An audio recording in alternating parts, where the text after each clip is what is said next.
Haçan dana dili bişirib paylaşmışamsa, kütlənin yarı hissəsi siz bunu necə yeyə bilərsiniz? Heyvanın dilini yemək haramdır deyibdi.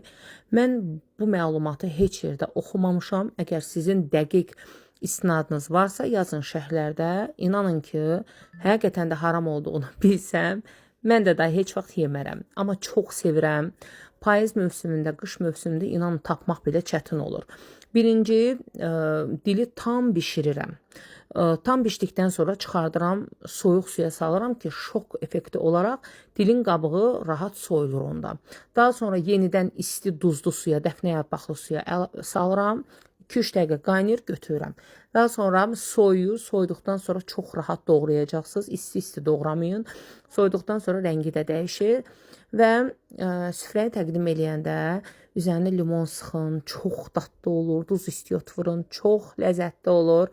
Soyuducu bir həftə boyunca rahat saxlayacaqsınız. Çox sevirəm, hazırlayın, nuşucanlıqla yiyin.